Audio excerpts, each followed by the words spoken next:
Okay. Hello, everybody, and welcome to this session taught by led by Dr. Margherita Picchi. I'm very excited and interested in Dr. Picchi's work. She's currently a postdoctoral research fellow, and the title of her research is The Dialectics of Oppression, Quranic Hermeneutics and Socio-Political Praxis in South African Islamic Liberation Theology.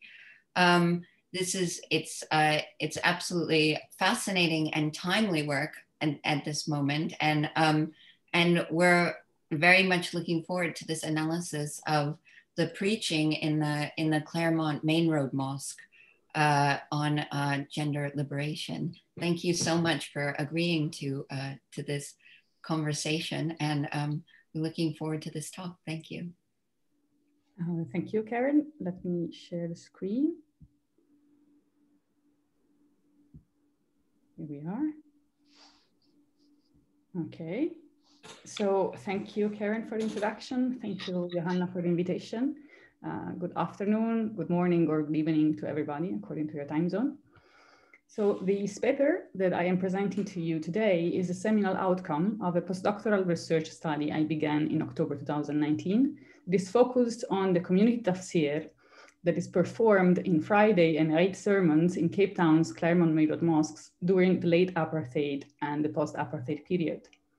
The main goal of this research is to explore how Claremont Main Road Mosque interpretive community has relied on the Qur'an to legitimize the mosque's socio-political mission, or risala, in its 5 key dimensions, namely the empowerment of youth, the struggle for economic justice, or jihad against poverty, the struggle for gender equality in Islam, or gender jihad, interfaith solidarity, and environmental justice.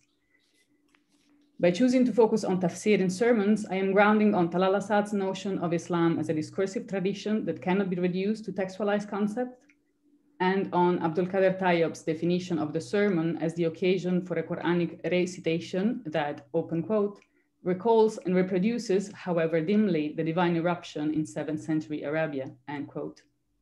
I believe Claremont Main Road Mosque to be a particularly interesting case, as its tafsir production appears to be not the result of the work of any individual scholar, but rather the product of an inclusivist, critical, and dialogical hermeneutics in which not only the imam, but also the congregation and visiting lecturers participate in the construction of meaning and understanding.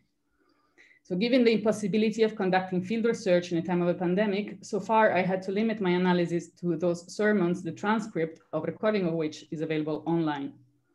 I collected and started analyzing a total number of 202 Friday sermons, 192 of them delivered after 2014, and 32 Eid sermons delivered after 1994. The focus of today's presentation will be the mosque's struggle for gender equality in Islam, or gender jihad. First, I will very briefly retrace the history of the mosque in order to contextualize its work of tafsir. Then I will outline the main features of the mosque's gender jihad as developed after 1994, a watershed date for the history of the mosque in particular and South Africa in general. And then I will provide a few examples of Quranic recitation taken from, here. Oh, sorry, here it is. So taken from a group of sermons dealing with the topic of gender-based violence delivered between February 2013 and February 2020 by a diverse array of lecturers that include the mosque's Imam Rashid Omar, University Professor Sariya Shaikh, Aslam Fattar, and Shoaib Manjra, the Masjid Board Secretary Jamia Galant, PhD students Nafiza Patel and Mujahid Osman, Sufi poet Bashir Sakrani, and community activists Minhaj Jina, Mahbouba Davids, Nuran Osman, Khadija Basir, Habiba Hedin, and Naima Abrahams. So, I'm sorry I'm having some echo. Here it is. So the Claremont Main Road Mosque was built in 1851. It's the 7th oldest mosque in Cape Town, the first built in Claremont. Clermont is an area that was originally a village on the road that connected the old Dutch Darbor, which is here, with the new one built by the British colonial government in False Bay. So this is the road.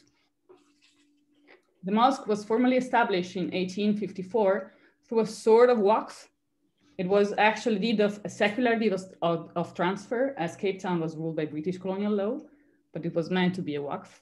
When a layman named Zlamdin transferred the full and free property of the mosque to the first imam named Abdul Rauf. Abdul Rauf was the youngest son of Imam Abdullah bin Qadi Abdus Salam, better known as Tuan Guru, which can be translated as Mr. Teacher, who is considered to be one of the almost legendary founding fathers of Islam in South Africa, the one responsible for the institutionalization of Islam in the Cape. He founded the first madrasa and the first mosque, which is known as the Awal Mosque in 1793. And when Abdul Rauf died, his son Abdullah became the imam of the mosque. And when Abdullah died, his three sons became imams one after the other. First Abu Bakr from 1922 to 1932, then Muhammad Amin from 1932 to 1936, and Abdul Rauf from 1936 until 1964. When Abdul Rauf died, his nephews claimed the imamship, but their claim was challenged by the mosque's congregation. I will come back to this point, but I would like to point out right now that this kind of hereditary succession is not uncommon at the Cape because of the peculiar history of the local Muslim community. And indeed, Muslims, who were about 1.5% of the South African population according to the 1996 census, but are about a quarter of Cape Town's inhabitants, were deported to Cape Town by the Dutch East India Company that ruled the Cape from 1652 to 1806 as slaves or convicts, mainly from the Indian subcontinent and the Indonesian archipelago. The public practice of Islam, as of any religion but the Dutch Reformed Church, was forbidden until 1804. And as a consequence, during the 17th and 18th century, the Muslim community was made by small secretive communities organized around the practice of Sufism, often through syncretistic practices, and centered around the charismatic figure of the imam, who acted not just as an imam, but also as a teacher, a mufti, a social worker, a chief of the community police, and a spiritual healer. So even after the public practice of Islam was allowed, congregants of the mosque were called murids, like the followers of a Sufi master, and were expected to worship there and not to go praying in any other mosque. So in a way, Tuan Guru's prestige was passed through his bloodline, and Tuan Guru's descendants maintained the control of the mosque for more than a century. The hereditary succession went unchallenged until 1964, when Abdul Rauf, who has been imam for 28 years, died, and the claims to the mosque made by his nephews Abdullah and Kassiem find the opposition of the congregation because they were considered to be not competent enough. So a legal battle for the control of the mosque went on for 13 years until November 21st, 1978, when the appeal court ordered Abdul Rauf to give back the keys of the mosque to Ahmad Sahbal, the then president of the board. However, at that moment, the mosque had almost no congregation because of the struggle with the family that made uncomfortable for worship. And most importantly, because the 1958 Group Areas Act declared Clermont a white area, and Muslims that were classified as colored were forced to move out. So at this point, the mosque was a mosque without imam and without a congregation. So the void is filled with the consent of the mosque's board by the Islamic resurgence movement. So in the 80s, the Claremont Main Road Mosque became a safe haven for spiritual refugees. The expression spiritual refugees is Rashid Omar's, from all over the country, and the main ritual platform for the Islamic resurgence to disseminate its anti-apartheid message. The minbar became the main medium for a systematic political communication performed through Friday and Eid khutbahs. And in order to enhance the impact and effectiveness of their discourse, the imam adopted the habit of delivering sermons in English instead of Arabic, the latter being a language that only few South Africans can understand.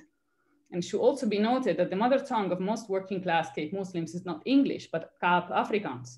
And English was preferred mainly for political reasons, since Afrikaans was reclaimed by white Afrikaners as their nationalist language. So it was sort of the language of the white oppressor. So between 1980 and 1985, the imam was Hassan Solomon, the Amir of the movement Call of Islam. When Solomon went to hiding because of the state persecution in 1985, then Rashid Omar was asked to take charge as an imam. So according to the mosque's self-published history, open quote, he accepted the position with one significant provision, namely that he be considered as merely the convener of a panel that would exercise collective leadership at the mosque, end quote. It should be noted also that Rashid's early years as the Imam coincided with his presidency of the Muslim Youth Movement, an Ikhwan-style Islamist movement from which the whole of Islam split, with Ibrahim Musa being his vice president. So the 1994 democratic elections represented a major discursive event that imposed a shift on the Islamic movement and more generally to resistant forces. The battle against the oppressive apartheid state was successful, and some members of the resistant movement became part of the new ruling class. This is the case of Hassan Solomon, who came back to become a member of the first democratically elected South African parliament. So let me say in a few words, the 1994 transition involved a dramatic shift in powers that imposed a redefinition of the terms of the discourse. So the reaction of Claremont Main Road Mosque interpretive community was not to renounce its mission, but rather to reaffirm it by shifting the focus of its interest from political institutions to the civil society, and the target of its polemics from state power abuse to the structures of domination and violence that are the inevitable legacy of several decades of colonial history and racist policies that culminated in the apartheid regime. The intention to make this shift was articulated by Rashid Omar in his 1995 Eid khutbahs, but the discursive event that prompted and that epitomizes the shift is the famous sermon titled Islam as Engaged Surrender, delivered by Professor Amina Wadud on August 12, 1994, an event that provoked what Rashid Omar described as, open quote, a massive overreaction on the part of a community not used to having their horizons changed, end quote. So in order to define the resistance to that massive overreaction, Omar used the term gender jihad that the mosque's interpretive community has since then employed to define the struggle for gender equality. It should be noted that Wadud's speech was formally defined as a pre-khutbah lecture and not an actual khutbah in order not to violate the formal traditional requirements for a khatib, who must be a male, while attempting at the same time to challenge the substance of the status quo. The definition as the practice itself of letting women address the Friday congregation is still controversial, but controversy aside, from that moment on, the option of pre-khutbah lecture was consistently used to allow speakers that don't fit in the traditional criteria for performing the role of khatib to address the congregation. In those cases, an imam, Rashid, or a substitute, delivers an Arabic khutbah after the lecture summarizing its contents. Gender is not the sole criterion to determine whether a speaker delivers a khutbah or a pre-khutbah. When non-Muslims are invited to address the congregation, their speech is also defined a pre-khutbah, as it is the case for male Muslims who do not have or do not feel they have enough qualifications. So in this paper, I am using the English word sermon to refer to both khutbahs and pre-khutbah lectures, as I'm convinced that their intent and discursive function is the same regardless of their formal denomination. So as Jamia Galant explains in a sermon titled Where Are We with the Gender Jihad, delivered on March 4, 2016, the gender jihad is framed, open quote, framed within a broader discourse of human rights, and the discourse of human rights in Islam is rooted in the concept of human dignity known in Islamic terminology as karamat al-insan, end quote. The principle of karamat al-insan is grounded upon a constellation of Quranic verses, but the most often mentioned in the sermons I examined is verse 70 of Surah Al-Isra, where God states, Karamna Bani Adam, translated by Galant as we have honored all the children of Adam with dignity. It is worth noting that in all these sermons, Banu Adam is consistently translated as children of Adam, whereas other translators, for instance, Yusuf Ali or Roach, opt for sons of Adam. These different linguistic choices reflect a radically different approach to what constitutes a full human to whom are applied the egalitarian stances of the Quran. Mainstream Islamist readings of the sources strongly stress the egalitarian spirit of the Quran, but assume it among male Muslims. This is not the position of the Claremont Main Road Mosque interpretive community, where all the speakers are explicit in affirming that the Banu Adam include women, a position grounded in the Quran, and specifically in verse 35 of Surah Fatih, which Rashid Omar defined in his 2013 Eid Fitr sermon titled Jihad for Gender Justice as, open quote, the lens and hermeneutical key through which all other verses pertaining to gender relations in the Quran should be interpreted, end quote. So given this Quranic evidence on one side, and on the other, the acknowledgement based on the observation of reality that these principles are not applied into practice, the need to undertake a gender jihad comes as the logical consequence. The mosque's gender jihad has targeted several issues, such as the marginalization of women in mosque spaces and in ceremonies such as janaza or nikah, or as the issue of Muslim personal status law. But in the period 2013-2020, gender-based violence received by far the largest deal of attention. In a sermon delivered on November 24, 2017, Rashid Omar declared that, open quote, supporting the work of shelters for abused women and creating awareness about gender violence is a key part of our masjid's gender jihad programs, end quote. To give a quantitative idea of the centrality of this topic, out of 19 sermons that have the word gender or women in the title, 11 specifically deal with the issue of gender-based violence, while out of 16 sermons that have the word violence in the title, 12 deals with gender-based violence. This specific focus on gender-based violence in Claremont Main Road Mosque discourse begins not by chance in February 2013, when two femicides in particular of two women from very different background, Black teenager Annin Boysen raped and killed by a gang of men, and white supermodel Riva Stemkamp killed by her partner, the Paralympic champions Oscar Pistorius, ignite a national reflection on a problem that has tragic proportion in South Africa. So here I can make but a few examples to show how the issue of gender-based violence has been dealt with in the light of the Quran.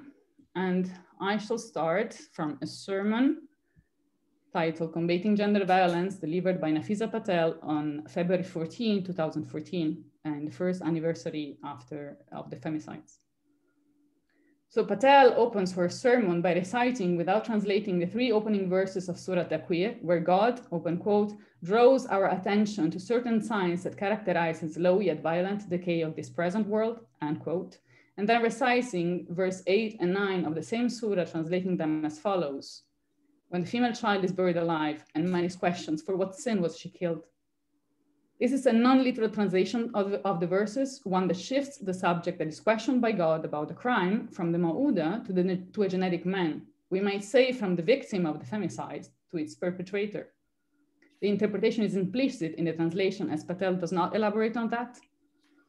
She refers instead to Sayyid Qutb's tafsir, to illustrate how, open quote, the violent rhythm in the opening verses of this surah, where everything that is known or familiar is thrown, smashed, or scattered, is intended to illustrate the effect of the human heart that is being pulled from everything that it associates with safety, security, and protection, end quote.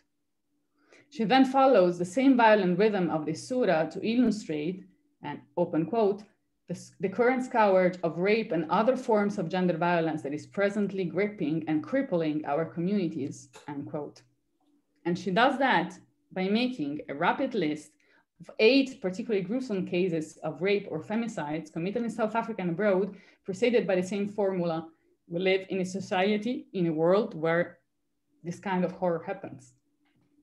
And I think it should be noted that 8 is the number of verses in Surah Taqweer before the rhetorical question or for what sin the victim of femicides was killed for is asked.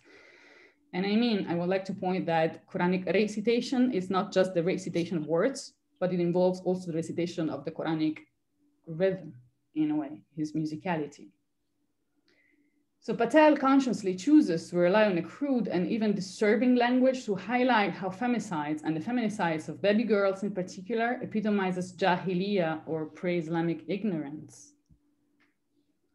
She specifies that, open quote, GBV is not merely a jahili or pre-Islamic practice that is mentioned in the Quran for its historical interest. Sadly, such abnormalities are very much a part of our present day realities, end quote. This definition echoes Sayyid Qutb's description of jahiliyyah, elaborated in his later work, as a psychological condition that is not confined to a specific time and place, but actually takes place whenever some humans are made servants of others. It should be noted that Patel is not the only preacher to rely on the concept of jahiliyyah to illustrate the scourge of gender-based violence. Bashir Sakrani and Mahbouba Davids do the same. This is not surprising, as Sayyid Qutb has been among the most widely read scholars in South African Islamic Study Group, or halaqas, in the 70s. But however, if the topos of jahiliyyah is derived from Qutb, the conclusions drawn from it are radically different. In fact, Qutb, as his most notorious violent followers, conceives Islam and jahiliyyah in binary oppositional terms. For instance, open quote, Whoever does not desire the rule of God desires the rule of Jahiliyyah, and whoever rejects the Sharia of God accepts the Sharia of Jahiliyyah and lives in Jahiliyyah, end quote. On the contrary, in Claremont Main Road Mosque discourse, the Islamic topos of Jahiliyyah is referred not to identify an outside enemy to be fought, but rather to highlight the structures of power internalized within the Muslim community. And to illustrate this concept, I'd like to move to Professor Sariya Shaykh, tafsir of Surah At-Tin, and particularly of verses 4 to 6, as articulated in her sermon, Reflection on Ethics and Justice, the Crisis of Violence and Rape of Women, delivered on March 29, 2013. Shaykh begins her tafsir by stating that, open quote, the Quranic verse that I began with speaks to the range of human possibilities. Human beings are created with the most sublime capacities in the best of statures, and we can also descend in the most base, the lowest of the low, end quote. Later, she explains the relevance of this Quranic concept for the issue of gender-based violence by arguing that, open quote, while it may be easier to label men who rape and murder and mutilate women as others, as monsters, as evil people who are different from us, this is not helpful in the big scheme. We are not separate from these men. They are not monsters. They are a product of our South Africa and our world, and we are all at least partially implicated in their descent to what the Quran describes as the lowest of the low, end quote. The same content can be found, albeit differently phrased, in all sermons delivered on the topic of gender-based violence. The nasiha repeated in all the sermons is that in order to contrast gender-based violence, it is necessary not to focus on punishing the perpetrators, but rather on preventing the violence itself by understanding and contrasting its structural cause. So the structural causes of gender-based violence are variously analyzed by the preachers. Here, I'd like to focus on a sermon delivered by Mujahid Osman on May 25, 2018, titled Toward an Understanding of Structural and Cultural Violence, and entirely dedicated to the analysis of this concept. So in this sermon that Osman delivered upon his return from a study period at Notre Dame University in the United States, he argues that the Quranic understanding of structural violence can be found in the concept of fitna as elaborated in verse 191 of Surah Al-Baqarah, and fitna is worse than killing. Other preachers have recited this verse, making different choices for translating fitna. For instance, Ihsan Basier translates fitna as persecution, Aslam Fatar as tumult and oppression. Osman preferred not to directly translate fitna, but rather to examine the linguistic meaning of the word in Arabic English dictionaries to conclude that, open quote, fitna is a state of a community that disrupts the peace, disrupts the justice, but it is something that we are seduced and enchanted by, end quote. He then interprets this reading of fitna in the light of the concept of slow death as elaborated by queer theorist Jasbir Bauer, open quote. This form of violence is beguiling as we do not necessarily or immediately realize or recognize it as violence. This is because structural and cultural violence creeps into the fabric of society and then gradually erodes the dignity of certain bodies on the margins and leaves these human beings in the state of bare life, unquote. So by choosing to address structural violence and gender-based violence as one of its forms through the hermeneutical key of fitna as found in Surah Al-Baqarah, Osman operates a twofold resignification. The first one is related to the set of verse in Surah Al-Baqarah from 190 to 194, one of the most often mentioned in discussions about the issues of jihad and violence in Islam.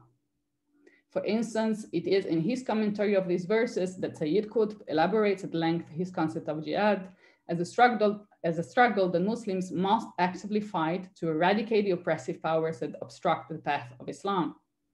Osman's tafsir of fitna structural violence that takes inspiration from a debate among students emerged around this verse during Rashid Omar's course on Islamic ethics of war and peace that Osman attended in Notre Dame University radically shifts the target of the jihad that is not just legitimate, but mandatory to fight from an external kafir enemy to the structure of power and violence internalized by society. The second resignification is related to the gendered implication of the concept of fitna itself. In fact, a hadith stating that the greater fitna for men or women has been historically used to legitimize patriarchal control over women's bodies and sexuality. In his reading of this verse, Osman subverts the gender dimension of fitna and shifts responsibilities. Instead of women being identified as a source of fitna, here it is the systemic violence perpetrated against them to be considered worse than killing for its disruptive effects on society. So if gender-based violence is fitna in Jahiliyyah, how the jihad to eradicate it should be fought in practice? The practical implementation of ethical and moral principles based on the Qur'an is a major concern for the Claremont Main Road Mosque interpretive community. Through coding, I calculated that on an average, around 25 of the texts of the sermons provide nasiha to the congregation of believers on, I would say, best practices or the appropriate conduct that they should implement in their daily lives to remain good Muslims. On a general level, the nasiha provided in Claremont Main Road Mosque sermons echoes the hermeneutical cycle action, reflection, action that is distinctive to liberation theologies, where a reflective phase and an assertive phase are connected in a dialectical relationship. With regard to the specific topic of gender-based violence, this hermeneutical circle is perhaps most actively outlined by Professor Aslam Fattar in a sermon delivered on September 6, 2019, titled Active Hard Listening, Sama', as a response to femicides and gender-based violence. The title contains the main hermeneutical key of the sermon, Sama', a term that literally refers to the physical sense or faculty of hearing.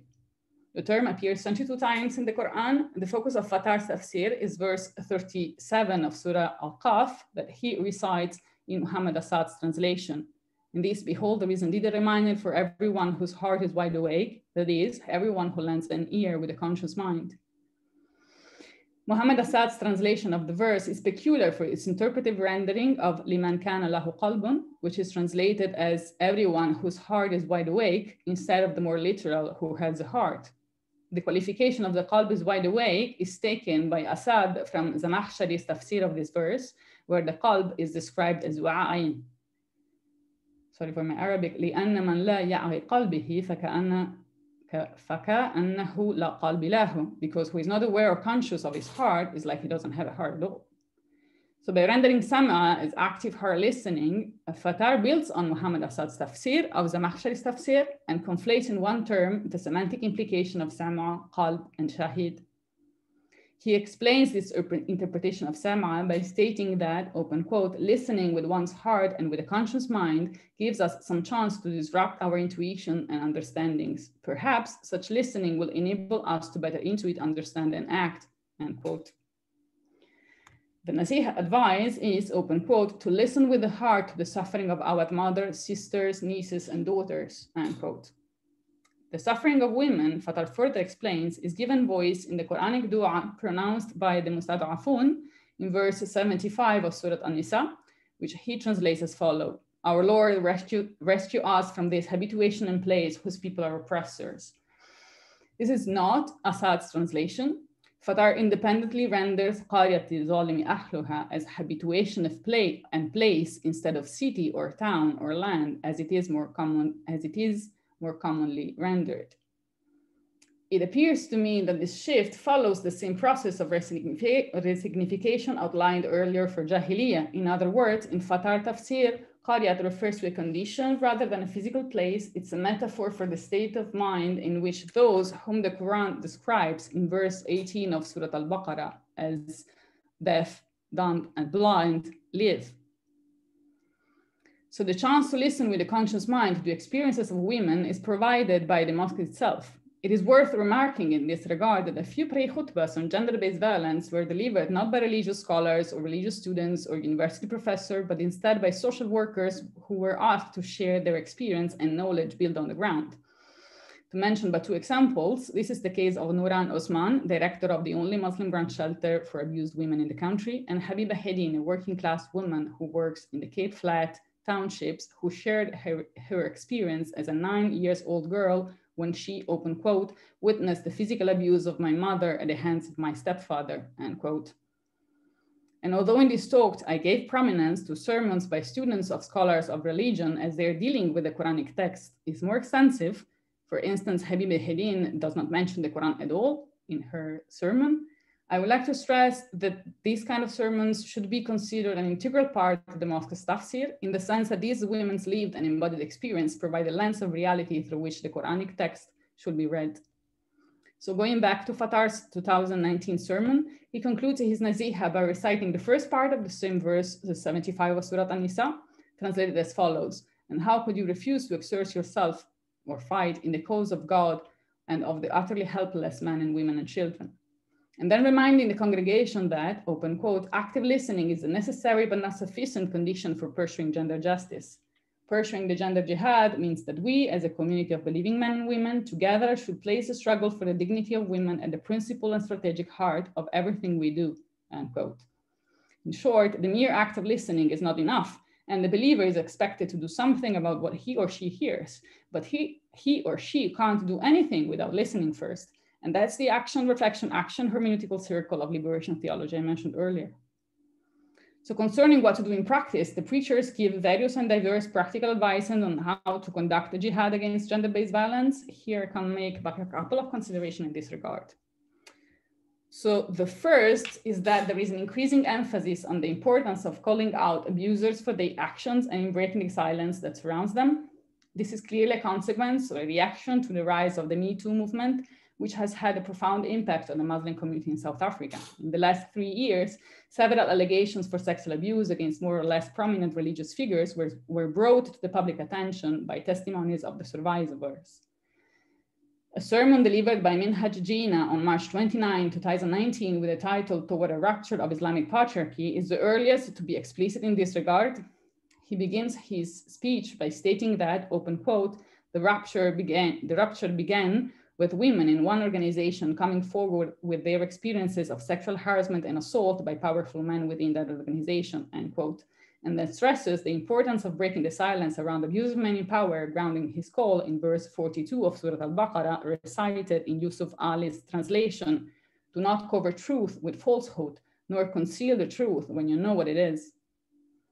On May 5, 2019, the mosque has also implemented the sexual harassment policies that provides the definition of what constitutes sexual harassment, gives instruction about how to report an abuse, and describes the procedure for investigation, distinguishing between formal investigation and formal complaints, and then describing the disciplinary consequences. To the date of November 2020, when I last talked with the board secretary, Jamia Galant, no complaints have been filed.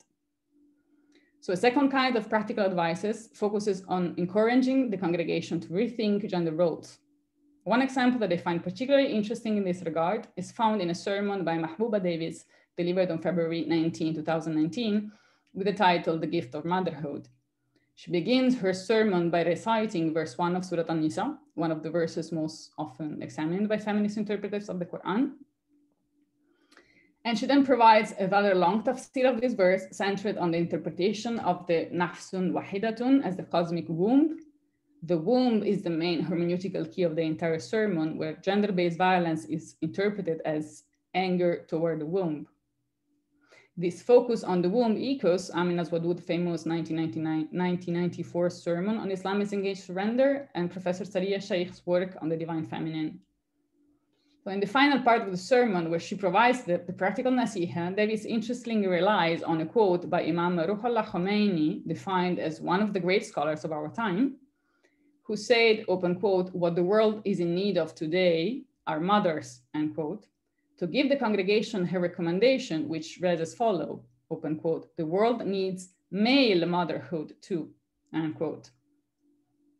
No, sorry, male motherhood too. And being a male mother is for an older man to hold a young man in his heart. The male mother knows that he's responsible for the development of younger men. So our senior man in the communities, choose a young man to hold in your heart. And a younger man, if your model is not good, then seek the company of an elder because your peers cannot initiate into manhood, end quote. So I would like to conclude with a note on silence, or meaning what is not said in the sermons I examined.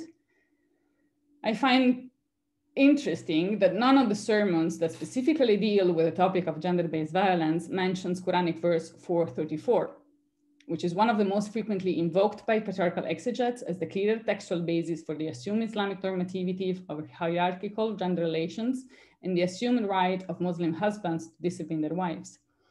As a consequence, feminist interpreters of the Quran have devoted special attention to this verse and to the most problematic of its terms, like qawamun and nushuz, and more especially idribuhunna, I think my host, Karen Bauer, knows it better than I do. Verse 434 is mentioned in the first page of the introduction to her book and plays a lion's part in chapter 5 and 6. And as for myself, having worked for my PhD on Islamic feminism in Egypt, a context where a major goal of feminism is to reform the personal status law, where marital relations are to this day conceived according to what Zibamira Hosseini has called the Qiyama postulate, I have to say I became almost nauseated with 434 because it's discussed everywhere. And also in the context of South Africa, a unified sermon on the topic of gender-based violence issued by the Muslim Judicial Council of South Africa, which represents, I say, the moderate conservative wing of Islam in a very oversimplified way, is all centered on Quranic verse 434, or better, on its first part, which is presented as the solution to gender-based violence with the following tafsir. Open quote. Note that the word qawamun in the Quranic verse is used here to indicate constant care and perpetual responsibility. Allah informs us in this ayah of our roles of husbands, fathers, brothers, and men. It should not be seen as a license to feel superior or make others feel inferior, end quote. But despite all this discussion around this verse, I only found one mention in all the Clermont Main Road Mosque sermons I examined. It is found in a sermon delivered by Khadija Bassier on November 22nd, 2013, with the title, A Personal Account of Marriage. As the title suggests, the sermon focuses on marriage, not gender-based violence. The word violence is never mentioned. And here again, as in the one by the Muslim Judicial Council, only the first part of 434 is discussed. The tafsir he does is the following, open quote. Let's look at 434, which is often used as a proof of divinely sanctioned male superiority. For this ayat, various translations differ. I have used Muhammad Assad's translation. The wording specifically references the bounty which is bestowed on more than others. This refers particularly to financial strength, which will have been her historical observation of the time. This was therefore meant to be normative rather than prescriptive. In Asma Barla's book, Believing Women in Islam, she says that the fact that the Quran charges the husband with the duty of the breadwinner does not mean that the women cannot or should not provide for themselves. It simply means that the Quran does not expect women to be the breadwinners, end quote. So that a historical critical approach to the text is recommended is clear, but the more problematic terms are not discussed and violence is not even mentioned. So I personally reflected on the motivations for this silence. I think it could be interpreted as a more or less conscious avoidant tactics.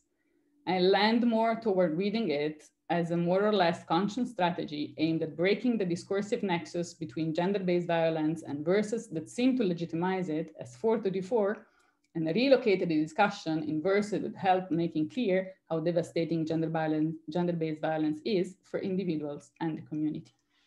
Thank you for listening.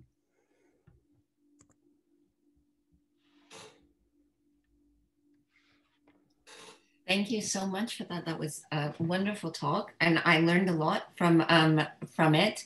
And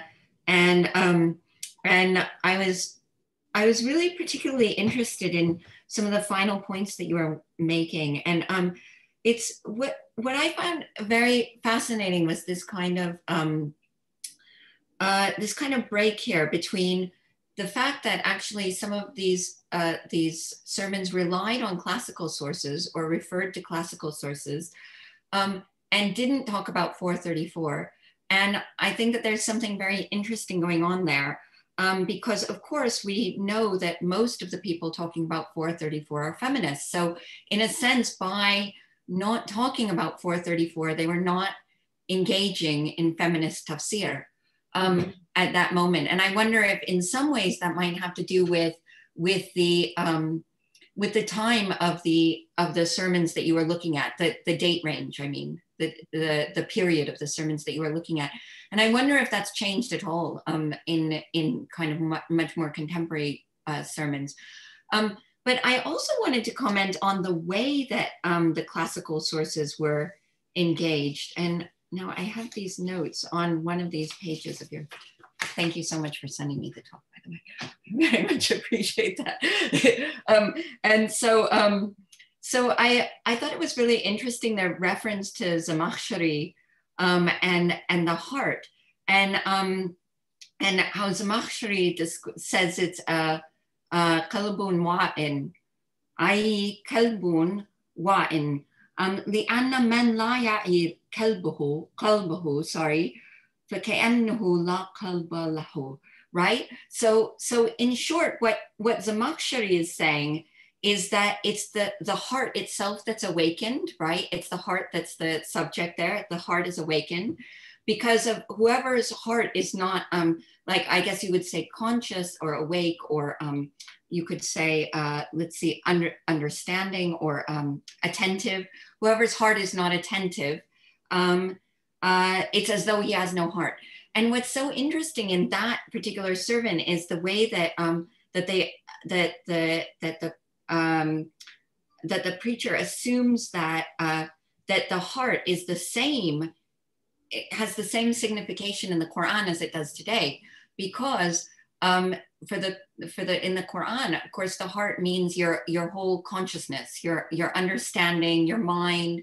It's not just the feelings.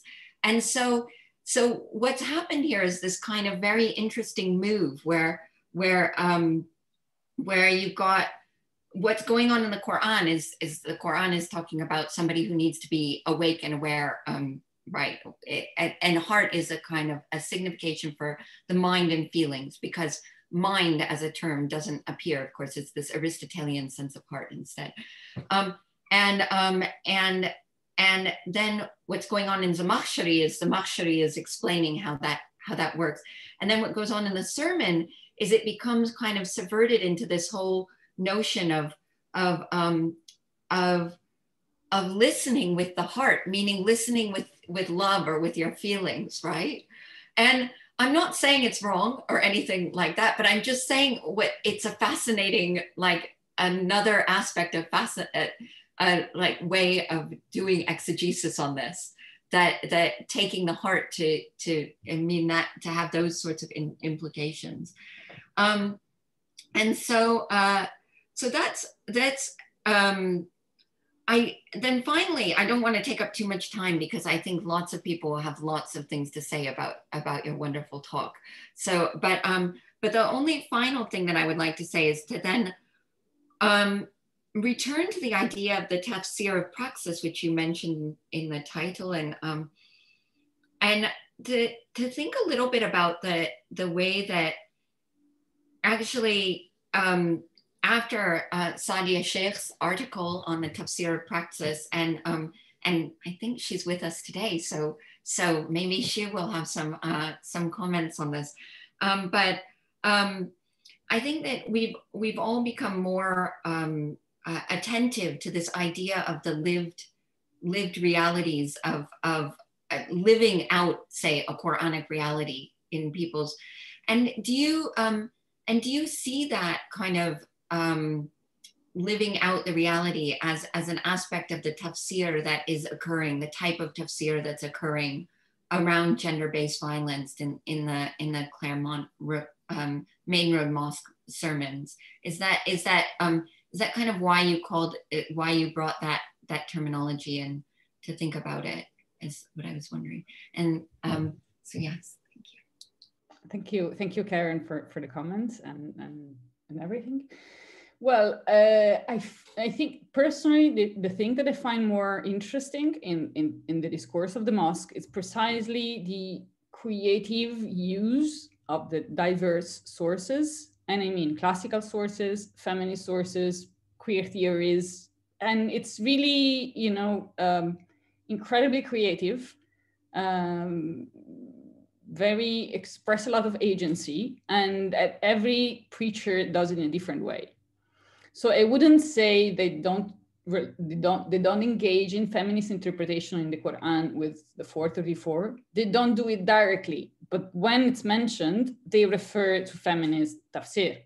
So here, for instance, Khadija Basir mentioned Asma Barlas, and in two other sermons, I don't remember precisely which ones. I think it's probably Minhaj Jina and Mujahid Osman, but I might have to check. They mentioned the book Man in Charge, published by Musawa. I'm sure you're familiar with it. So, I mean, it's pretty clear what they are suggesting to read. They don't do it from their minbar. But considering the complicated relation, I mean, it's a very delicate game. Personally, what I feel they're going playing because they want to be part of the tradition. They define themselves as critical traditionalism. And at the same time, they want to change the tradition from within. So this kind of ambiguous, in a way, creative things they're doing, I personally have a very positive impression. Whatever the relation with the Quranic text, I think the point here is not, does it make justice to the text, the Quranic text? It's not my point. It's the creation, the agency they express in dealing with the Quranic text. I find very interesting how they sometimes rely on translations. Sometimes it's clear which is the translation they're using, but they're changing some words. And I think this tells a lot about how the discourse is engaged generally in the mosque. And the Friday and the Eid sermons are, in a way, the tip of the iceberg, because, for instance, many of them, they arrive to speak from the pulpit after they delivered, for instance, post-Tarawih talks or this kind of thing. So it's part of a more general discussion. It's also related to a practice. So the congregation don't go there to listen to seminars like Rashid Omar's. It's like giving the tone of the discourse, but at the same time, he's doing the imam. So it has to accompany people through their rituals and so on. So it's done on the ground. It should also be noted that more generally, the mosque is a middle-class mosque. So it's like kind of, does it fall in the definition of Islamic liberation theology? Well, it's middle class talking to the middle class, but still they give room also to marginalized kind of discourse. I think there is a lot to unpack in terms of intellectual history, so where this comes from, and it's a job I'm doing right now. The reference to the Qalb, I think there is a huge influence from Sufism in all, the Cape Islam. I'm personally not an expert of Sufism, so I'm very cautious in making any affirmation in this regard. Luckily, I also discussing with Professor Sadiya Shaykh, who's an expert of Sufism. So this is the kind of things that I like to discuss with her. Brilliant. But there is a lot of work I have to do. As for tafsir of praxis, yes, it's a direct quote of one paper by Sadiya Shaykh, precisely on the 434. And I think it's what they want to do. It's what they're trying to do. It's a tentative thing, I think, at the same time. Yeah. So there might be other. It's not a mosque in township. That's for sure. But still, I think they're kind of engaging with the hot topic of the day, trying to balance between talking from within the tradition and at the same time also listening to the discourse of feminism and decolonial thought and all this related stuff. Okay. Thank you so much for that answer. I think that what we should probably do is open up the floor. So I'm going to give a second for the recording to stop.